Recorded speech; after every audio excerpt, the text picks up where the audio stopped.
बिस्मिल्लाहिर्रहमानिर्रहीम, अस्सलाम वालेकुम। स्पोर्ट्स में खुशामदीद। मैं हूं आसिफ खान और आप ये प्रोग्राम देखते हैं हर हफ्ता। हर जुमेरात को ये प्रोग्राम आपके सामने पेश हम करते हैं। इस मरतबा भी आपके सामने आज हम बात करेंगे पाकिस्तान क्रिकेट के मामलात पर। पाकिस्तान की क्रिकेट टीम का ओडीआई और टी20 क्रिकेट टीम का क्रिकेट स्क्वाड का ऐलान हुआ है। न्यूजीलैंड की टीम ने पाकिस्तान आना है और पाकिस्तान आकर सीरीज़ खेलनी है। पहले लाहौर से शुरू होगा मामला और उसके बाद फिर कराची अब आएगा। लेकिन अभी ये टीम जो अनाउंस हुई है इस पर हम बात करेंगे तफसील से। और उसके अलावा मेरे पहले सेगमेंट में मेरे गेस्ट होंगे। एक हमने क्रिकेटर को ज्वाइन करवाया है अपने साथ। पाकिस्तान के लिए टेस्ट मैच क्रिकेट खेले, वनडे क्रिकेट खेले और पाकिस्तान के बड़े होनहार कोच हैं। लेवल 4 कोचिंग कोर्स भी इन्होंने किया हुआ है और बड़े क्वालिफाइड कोच हैं। और हाल ही में पाकिस्तान की टीम के साथ इनका नाम आ रहा था कि पाकिस्तान की टीम को शायद वो कोच करेंगे या हेड कोच करेंगे, लेकिन अभी तक कहीं मामला नहीं पहुंचा। यासिर अरफात की मैं बात कर रहा हूं। अस्सलाम वालेकुम यासिर, आप कैसे हैं? ठीक हैं?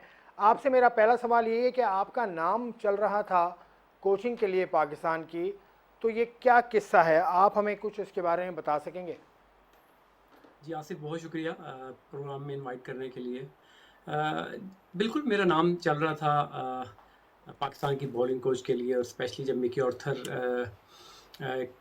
की बात चल रही थी कि मिकी ऑर्थर को नजम सेठी साहब लेकर आना चाहते हैं अपने कोचिंग में, क्योंकि उनके साथ बड़ा अच्छा एक्सपीरियंस रहा है पास्ट में।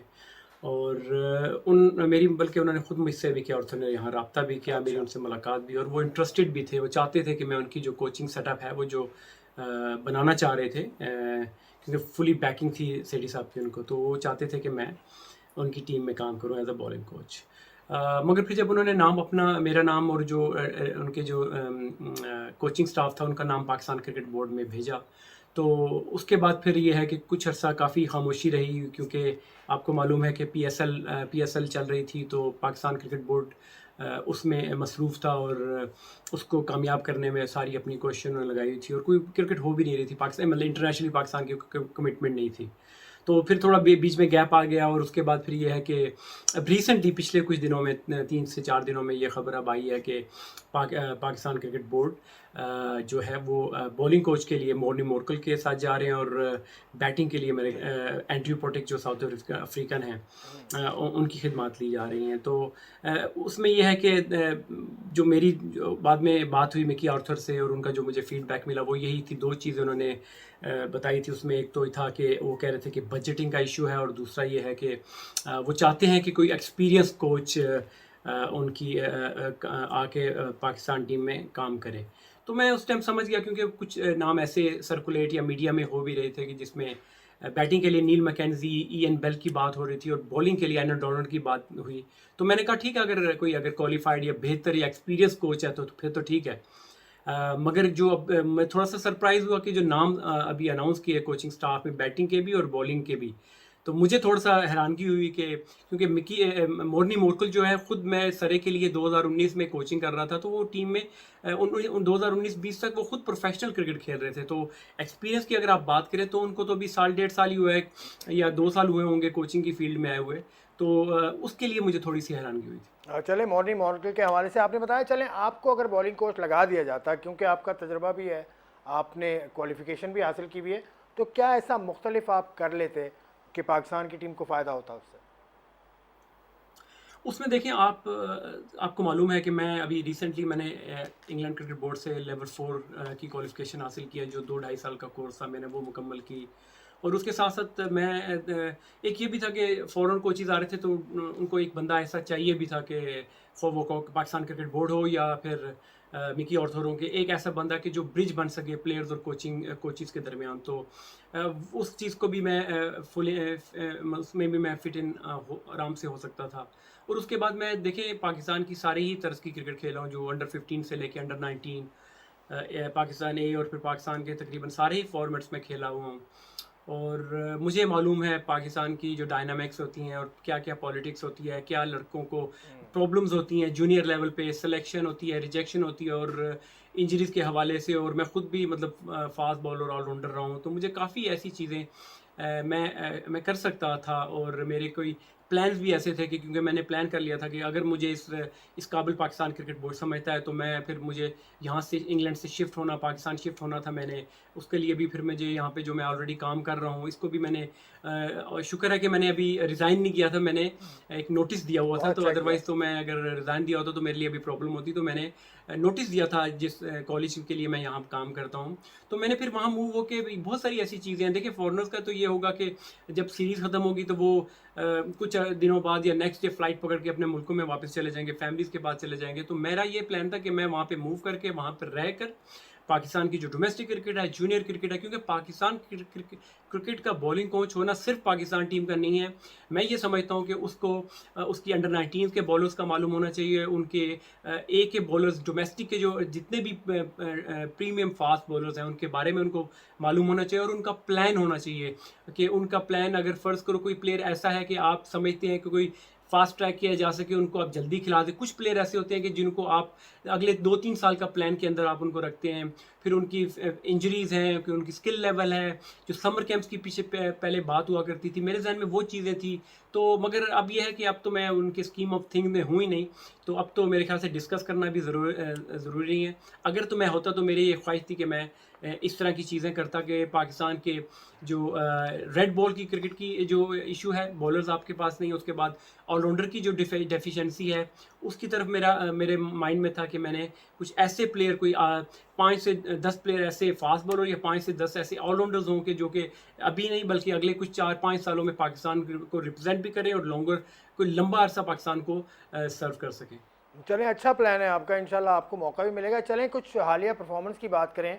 पाकिस्तान की टीम अभी T20 सीरीज़ अफ़गानिस्तान से खेली है, 2-1 से शिकस्त हुई पाकिस्तान को। आपसे अगर मैं पूछूं कि अगर कुछ मोटी मोटी गलतियां पाकिस्तान की आप उनकी निशानदही आप कर सकें।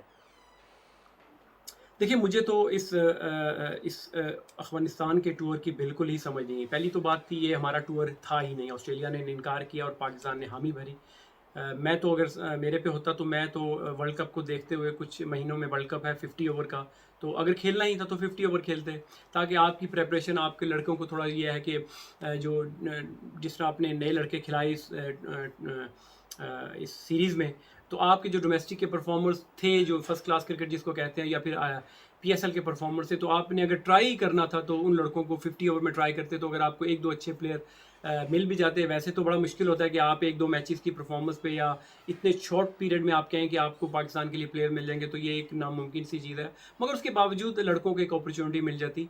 मगर उसके साथ साथ मैं ये भी बात कहूँगा, देखें ये पाकिस्तान की टीम ये सीरीज़ अगर हारी है तो आप ये नहीं कह सकते कि आपने यंगस्टर्स को ट्राई किया, आपके यंगस्टर खेल रहे थे तो आप लोग इस वजह से हार गए। मैं ये समझता हूँ कि अगर पाकिस्तान टीम उनसे हारी है तो पाकिस्तान की टीम हारी है, ना ही पाकिस्तान की बिल्कुल अंडर 19 या ए टीम हारी है। तो बिल्कुल। आपको ये चीज़ें थोड़ी सी कंसंट्रेशन में रखनी पड़ेगी कि अगर आपने इंटरनेशनल लेवल पे, या तो फिर आप ए के टू अनाउंस कर देते कि आपकी ए की टीम जाके खेलेगी। अगर आपने नहीं करना था तो आपको चाहिए था कि अगर आपने अपने सीनियर प्लेयर्स को लेकर जाते, और अगर आपने कुछ रेस्ट प्लेयर्स को करवाना भी था तो 2 से 3 लड़कों को रेस्ट करते, बजाय कि आपने 4-5 लड़कों को रेस्ट करवा दिया और 1-2 लड़कों को हर मैच में ट्राई करके आप उनको एक्सपोजर दे सकते थे। मैं अगेन फिर ये कहूँगा कि आप 1-2 मैचेस की परफॉर्मेंस पे, या जो ट्राई करने का जो कॉन्सेप्ट है, या जो लोग इस तरह कहते हैं कि लड़कों को ट्राई कर लेना चाहिए, मैं अभी भी इसके ख़िलाफ़ हूँ।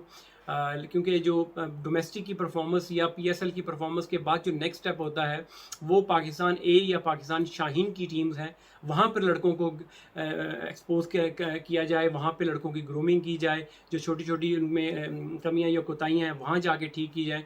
पाकिस्तान जो सीनियर टीम है वो उन प्लेयर्स के लिए है, उन प्लेयर्स के लिए है कि जो कि एक मंझे हुए, एक तजर्बाकार, और जो कि इस काबिल है कि उनको पाकिस्तान या इंटरनेशनल लेवल पे खिलाया जाए। क्योंकि जब उन्होंने ऑस्ट्रेलियन जैसी फास्ट बॉलिंग के खिलाफ, या उनकी बैटिंग, या इंडिया जैसी टॉप की टीम, इंग्लैंड की टॉप की जैसी टीम, इनके खिलाफ अगर मुकाबला करना है तो आप ये नहीं कह सकते कि आप यंगस्टर्स को, और वो भी 4-4 5-5 यंगस्टर्स आप एक ही सीरीज़ में खिला दें। तो मैं समझता हूँ कि ये थोड़ा सा ठीक है। गलत तजुर्बा था ठीक है। पाकिस्तान के ठीक लिए। है, एहसान उल्लाह एक ज़बरदस्त फास्ट बॉलर के तौर पर सामने आए हैं। वो इंजरी से महफूज रह सकें उसके लिए कोई टिप आप उनको दीजिए, और उसके अलावा अपनी रफ्तार में वो मज़ीद इजाफा अगर कर सकें तो उसके लिए उनको क्या करना होगा। देखिए एहसानुल्लाह की अगर आप बात करें तो पाकिस्तान इस सेंस में बहुत लकी है कि पाकिस्तान को बग़ैर इतनी प्लानिंग के या इन्वेस्टमेंट किए बगैर ही आपको एक से एक अच्छा बॉलर मिलता है। बॉलर, बैट्समैन या कोई क्रिकेटर आपको मिलते हैं। मैं तो ऐसे कहूँगा कि आप एहसानुल्लाह को देखें कि जिस तरीके से वो बॉलिंग करते हैं और जिस तरीके से उनको बाउंस मिलता है, उनकी रफ्तार, उनकी जो पेस है, वो देखकर बड़ी ही खुशी होती है। और यंग भी हैं और उनकी हाइट भी अच्छी है। तो देखें उनको सबसे इम्पोर्टेंट चीज़ तो एक तो प्लेयर को खुद अपने आप को लुक आफ्टर करना पड़ेगा। बोर्ड तो बाद में करेगा, मगर आपको as a bowler, as a player आपको खुद अपने आप को लुक आफ्टर करना पड़ेगा। आपको देखना पड़ेगा कि आपने ड्यूरिंग द सीज़न अपने आप को कैसे ट्रेन करना है, या अपने आप को रेस्ट करवाना है, या ऑफ सीज़न में आपने कैसी ऐसी कौन सी ट्रेनिंग्स करनी है, या कितनी आपने लंबी बॉलिंग करनी है, या अपनी अगर फ़र्ज़ करो टेक्निकल आपका कोई प्रॉब्लम है, आपके रन अप में या आपकी डिलीवरी में कोई प्रॉब्लम है, तो वो आपने जाके बेहतर करना है। और उसके बाद फिर पाकिस्तान क्रिकेट बोर्ड का ये रिस्पॉन्सिबिलिटी, प्राइम रिस्पॉन्सिबिलिटी है कि उनको चाहिए कि वो इस तरह के बॉलर, स्पेशली जो एहसानुल्लाह है, ये आप देखें आपने दिसंबर में जाके ऑस्ट्रेलिया में जाके टेस्ट सीरीज़ खेलनी है। वैसे तो बहुत जल्दी होगा कि अगर आप इस प्लेयर को, ऐसे प्लेयर को इतनी बड़ी जाके स्टेज पे जाके खिलवा दें और बड़ी टीम के खिलाफ खिलवा दें, कंडीशन टफ होती है ऑस्ट्रेलिया में। तो मैं तो ये समझता हूँ अगर आपको ऐसा प्लेयर मिल चुका है तो अभी से इनके लिए प्लान ये करना चाहिए, बजाय कि इनको लीग में, और जिस तरह भी मैंने देखा कि 100 के ड्राफ्ट में उनका नाम आया है, तो मैं तो ये समझता हूँ कि पाकिस्तान क्रिकेट बोर्ड को यहाँ पे थोड़ा सा सोचना पड़ेगा कि आपको ऐसा, क्योंकि आप जब कहते हैं कि आपके पास रेड बॉल बॉलर्स नहीं है, तो मैं ये समझता हूँ कि ये एक बेहतरीन आपके पास एसेट है। तो आपको इनके लिए अभी से ही प्लानिंग करनी पड़ेगी कि जब आपको ऑस्ट्रेलिया जाना पड़ेगा तो आपको वहाँ पर ऐसे बॉलर्स चाहिए होंगे जिनका बाउंस हो, जिनकी पेस हो, और ये दुनिया ने अभी इनको कभी ना खेला और ना देखा है। तो बड़ा ही ये सरप्राइज पैकेज के तौर पर ये पाकिस्तान टीम को वहाँ पे अच्छी बॉलिंग, अच्छी सीरीज़ अगर वो आप परफॉर्म करते हैं तो पाकिस्तान जीत भी सकता है। अगर आपके पास शाहीन हो और नसीम, हारिस ये रऊफ लोग हो, फिट हो, नसीम उनके हो। साथ एहसानुल्लाह, अगर उस कम्बिनेशन एक अच्छा बन जाए तो पाकिस्तान एक अच्छी स्ट्रॉन्ग पोजीशन में होगा, वहाँ जाके अच्छा खेलना और जीतने की भी आपकी पोजीशन बन सकती है। तो मैं ये समझता हूँ कि आपको अपने ऐसे प्लेयर्स जो कि आप समझते हैं कि उनमें एबिलिटी है, वो क्वालिटी है कि वो रेड बॉल में परफॉर्म कर सकते हैं, तो उनको थोड़ा सा पिक एंड चूज़, उनके लिए जो मैचेस वो या लीग्स में वो जो जाके खेलते हैं, मैं समझता हूँ कि उनको थोड़ा सा उन चीज़ों से दूर रखना पड़ेगा। और हाई परफॉर्मेंस सेंटर जो आपके नेशनल क्रिकेट अकेडमी है, वहाँ पर जो इनकी और बेहतरी, अगर आपने उनकी पेस में, बाउंस में, उनकी फिटनेस में लेकर आना है, तो उनको वहाँ पर रख के अच्छे कोचेज़ के अंडर उनको ठीक ट्रेन है, किया ठीक जाए। है। चलें, आखिरी सवाल आपसे। आपने दी 100 का नाम लिया, उसमें पाकिस्तान के प्लेयर्स भी हैं, शाहीन शाह अफरीदी हैं, हारिस रऊफ हैं, लेकिन बाबर आजम जो सफ़े अव्वल का खिलाड़ी है दुनिया का, वो 100 की किसी टीम में नहीं है। इस मामले को आप कैसे देखते हैं? ऐसा क्यों है आपके ख्याल में? देखिए बाबर का ये है कि मैं उनके बारे में अब क्या बात की जाए। दुनिया उनको उन्होंने उनको खेलते हुए देखा, और दुनिया और आईसीसी और जितने भी अवार्ड्स उन्होंने लिए, और बड़े ही कंसिस्टेंट तीनों फॉर्मेट्स को अगर आप देखें कि बेहतरीन परफॉर्म कर रहे हैं। हंड्रेड्स की आपने जो बात की, देखें मैं 2 साल बल्कि वो समरसेट काउंटी के लिए भी खेले, और जब वो खेल रहे थे 2019 का साल था, मैंने उनके मैचेस भी देखे, टीवी पे भी देखे, और खुद भी फिजिकली भी मैं ग्राउंड में मौजूद था। मैं देखा तो जिस तरीके से वो खेल रहे थे और परफॉर्म कर रहे थे, उन्होंने तो टॉप फिनिश किया था जिस साल वो खेले थे, पूरे इंग्लैंड में उन्होंने टॉप किया था। तो मेरे लिए भी थोड़ी सरप्राइजिंग था ये कि 100 में बाबर को किसी टीम ने पिक नहीं किया। मगर देखिए ये एक फ्रेंचाइज क्रिकेट ऐसी ही होती है। देखें आप जितने मर्जी अच्छे प्लेयर हों या परफॉर्मर हों, जब तक फ्रेंचाइज आपको चाहेगी नहीं और उनकी स्कीम ऑफ थिंग, जो उनकी मैनेजमेंट आपको नहीं चाहेगी, तो आपको नहीं पिक करेगी।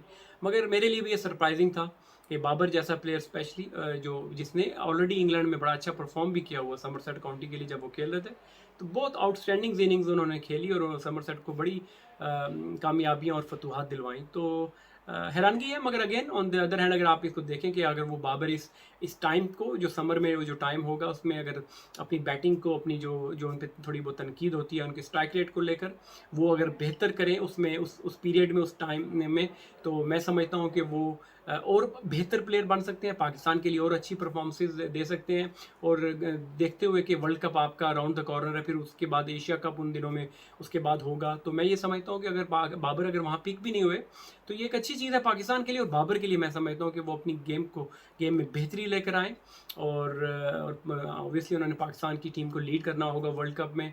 तो मैं ये समझता हूँ कि जितना वो अपने आप अपने आप पे खुद फोकस करें और फिर उनके जो न्यूक्लियस जो उनकी जो पाकिस्तान की जो टीम होगी प्लेयर्स के बारे में प्लान करें, अपोजिशन के बारे में, वर्ल्ड कप को, एशिया कप को देखकर।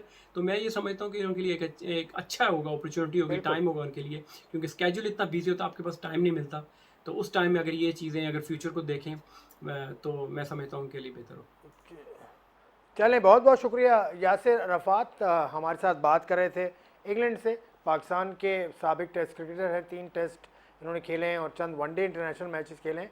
उसके बाद फिर लेवल 4 कोचिंग इन्होंने कोर्स किया है और काफ़ी महारत के साथ अपना सिलसिला वहाँ चला रहे हैं। इंग्लैंड में पाकिस्तान भी आते रहते हैं, पिंडी इस्लामाबाद में इनका घर भी है, वहाँ पर भी इनसे मुलाकात मेरी हो चुकी है। बहरहाल एक ब्रेक लेता हूँ, ब्रेक के बाद I will see you once again.